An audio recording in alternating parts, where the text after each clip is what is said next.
Ladies and gentlemen, we're going to have a look at some information that was released in today's blog post, 22nd of August. Weather change, twisters and hail with a chance of fog. After yesterday's release of the Gamescom trailer, which showed the tornado and damage and stuff that was just mind-boggling, baby animals, that kind of thing, this blog is following up on that. Hopefully, I think, answering a few questions. There's a few more screenshots, some stuff we hadn't seen, and some bits I think that some of us missed. I know I certainly did.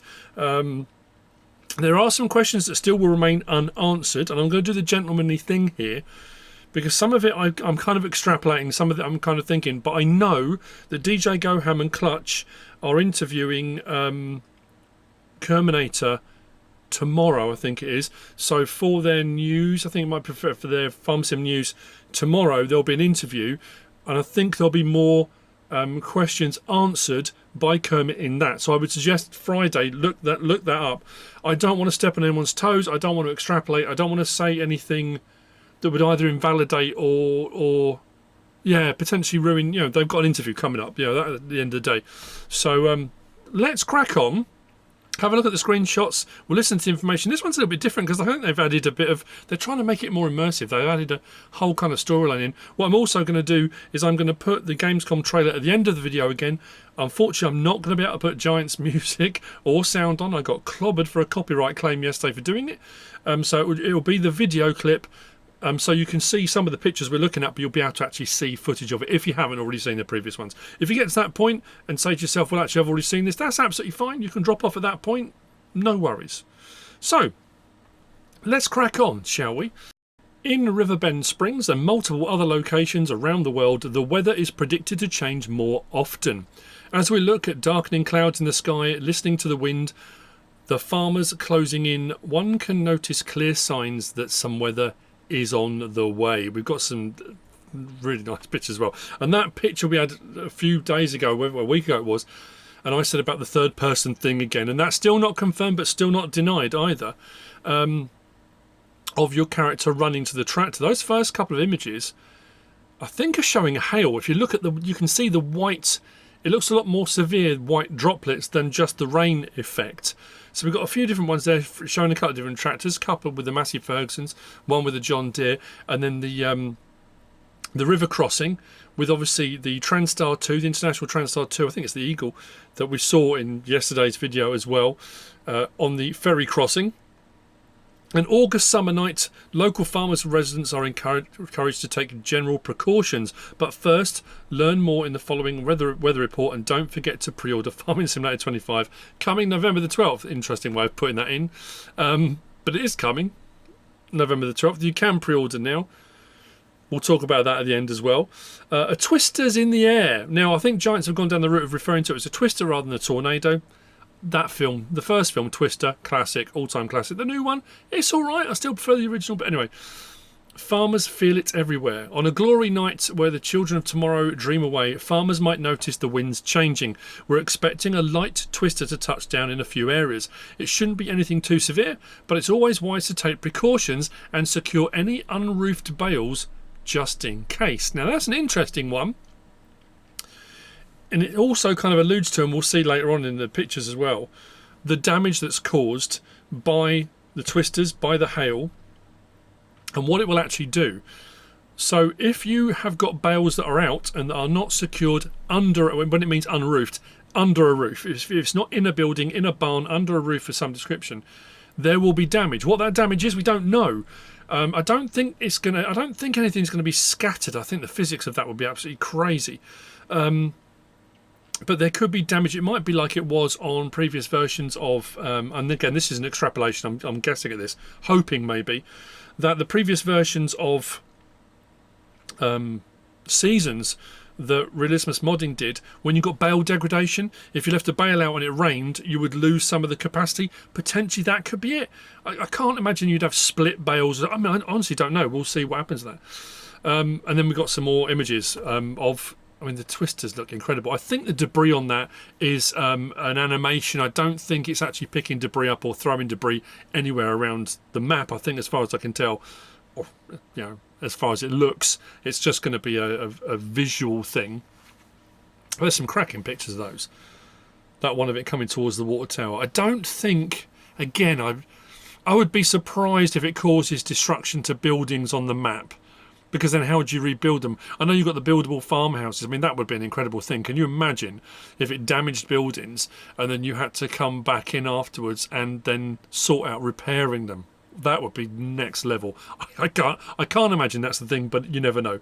And then the picture of the massive, I think the same one I used for the thumbnail, along the road, it's kind of got a split between the good weather where it's starting to rain. You've got a bit of the twister, and then you've got the damaged trees as well. What again that will look like, we don't know. Where do the rest of the trees go? Do they need to be cleared up? Do they need to be moved? Will that increase the forestry potential, that it becomes that thing where people say, oh, it's not farming? If you've just encountered or been part of a twister and it's damaged stuff, if it's knocked trees down, if it's put trees down across roads or tracks or fences, is that something you've got to then go and clear? Again, we don't know. We're not too sure what that's all going to entail, but, and even if it didn't, once you've had a twister come through, it would be very cool if you can then go for storylines of that. If you're doing a narrative, you could really do that if you wanted to. Hail is coming down, bales are closing in. Some hail is also predicted to hit. The good news is, after these brief disturbances, the skies will clear up. We'll see the sun shining brightly once again.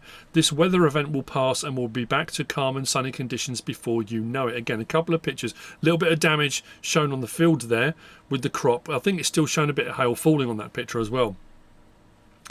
And then obviously you've got the tractor coming down onto the road again with a bit of hail, it looks like, and the river running down the side of it. All very nice, all, with that little bit of mist, a little bit of fog, you know, you're getting a real immersive feel. Watch the crops, the trees and the bales. Once the storm passes, local farmers are advised to inspect their fields for any destruction and assess the impact on their crops. While Twister fans may observe the weather spectacle from a safe distance, farmers cannot afford to be careless, as all weather events bear the potential to destroy a portion of crops. And again, we've got that image now. This is something that someone asked me after yesterday's video. Is that something that you can turn off? I don't know. And I think, I mean, it would make sense because it says that earlier on in the thing about in the summer, you've got your snowstorms and you've got, you know, I don't live in an area where we get tornadoes and twisters. We live in the UK. We have some tiny ones every now and again, nothing that's sort of on this scale. Whether that's turn offable, I don't know. I would imagine with crop destruction, we've always had the option to turn crop destruction on or off. I say always, recently, turn on or off. So potentially, you can turn the crop destruction off so it doesn't damage. I don't know. I mean, again, it'll be interesting to see. And then obviously you then get that sort of, it clears up, the sky clears up, you get the sun come back out, and you kind of carry on again with those images looking very cool. In Riverbend Springs, we caught up with newfound farmer David, 36. When all other farmers were running around doing stuff to prepare, I did not think very much of it. I'm pretty new to all this, you know. So they're going down this immersion route of trying to get you involved as a farmer and what would happen. Having learnt his lesson, the former white-collar worker lost about half of his crops on a rather tiny plot and all of his bales left out in the open. Ah. That's interesting. Even my shed got damaged, he added, looking rather sad, while proclaiming that Mother Nature added insult to injury. Relative to way bigger field sizes, other farmers got off lightly in comparison. I suppose it depends. If it's a random path each time, you don't know which way it's going to go and whether it's going to go across small fields or big fields. The fact it said half his crops and all of his bales left out in the open, do they disappear? I mean, obviously swept away. Do you come out and some of your bales are gone? It really, it's another one of these ones where it's generating more questions than it actually answers. But it's getting you really hooked in, I have to say. And even my shed got damaged. I'm surprised if that's a thing. But again, I suppose we'll see. And then you've got that image of the trees sheared again. I mean, that's just wow. Meanwhile, the local lumberjack and forester of Riverbend Springs was not available for comment while tending to dead trees that were affected by the storm. Some of us carry out essential duties. I must insist you grant me solitude while I tend to my fallen companions, he said in a grumpy tone, before adding, I observed your cameraman indulging in refreshments. I strongly suggest you refrain from littering in the forest as you depart. Interesting little bit to add in there. Watch the sunrise for peace of mind. Instead, we got hold of retired farmer Walter, who shared his perspective on the recent weather changes. Good weather always follows bad weather sooner or later, says the 72-year-old farmer, reflecting on the shifting conditions. Don't know where all that thick fog suddenly comes from, though. Probably brought it in with the wind of change. When asked if he had any more farming wisdom to impart about the weather, Walter had a classic reply. Let's take a rain check. We'll be revisiting Riverbend Springs in November to see how the weather has impacted the local farming community. Maybe you want to visit yourself and ask the locals some questions. Now, this is where I get my in on this. This is something that got accidentally spilled at FarmCon. There was a screenshot, and DJ Goham did a quick video on this about the NPCs and the NPCs being interactive. What I'm interested in here is the fact they're referring to specific people. So you've got this new farmer, then you've got the lumberjack, and then you've got retired farmer Walter, and they're imparting advice and wisdom. This is a weird thing, they've added this in. They've never done a blog where they've done a storyline, kind of added in there. And when it says, when asked if he had any more farming wisdom to impart about the weather, Walter had a classic reply. How interactive are the AI are the NPCs going to be? Is it just going to be you walk up and there's a bit of dialogue? Is it going to be you can interact with them in so much as they can give you advice and help with the game? Is it like a new version of the Farming Academy, where they're going to alter it so that if you need help and assistance, you can go and speak to NPCs for help on the game? I'm just the way this is done, the way it's been put together. I don't know. I don't know if I'm just imagining that. I mean, maybe I am. And again, it's another thing, like I said, about the third-person stuff way back when we watched some of those videos and saw some stuff. If I'm right, brilliant. That's absolutely awesome. I would like to think I am. That would be very, very cool. So, what I'm going to do now, I'm going to play the trailer, the Gamescom trailer from yesterday. So I'll add my own music to it, so you can see some of these weather effects and stuff. If you didn't watch the other videos and you're just jumping on for this one for whatever reason, I'll put it on anyway. It's only 2 minutes long. You know, again, you can skip that 2 minutes if you want to. We'll let that play, and then we'll do the YouTubery bit at the end about pre-ordering and that kind of thing. But if you want to drop off now, that's absolutely fine. And I thank you for watching. But I'll do my pre-order bit at the end.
So there you go, adds a little bit more context to all the pictures and the visuals we've seen on today's blog. Like I say, you've probably seen it 2 or 3 times now, if you haven't been watching it over and over again on repeat, as I have been, because it's just mind-boggling.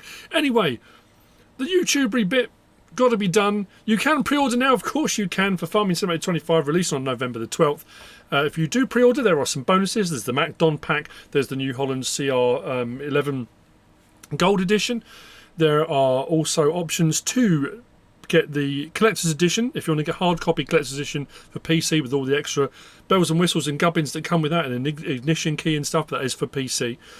And then you've got the Year 1 bundle, so if you want to go for the season pass, you can get a Year 1 bundle, which gives you the 3 DLCs, and then the 4th being the expansion, which is a UK based map. I know I keep saying it over and over again, that's well over a year away, but that is an option you can have on there as well.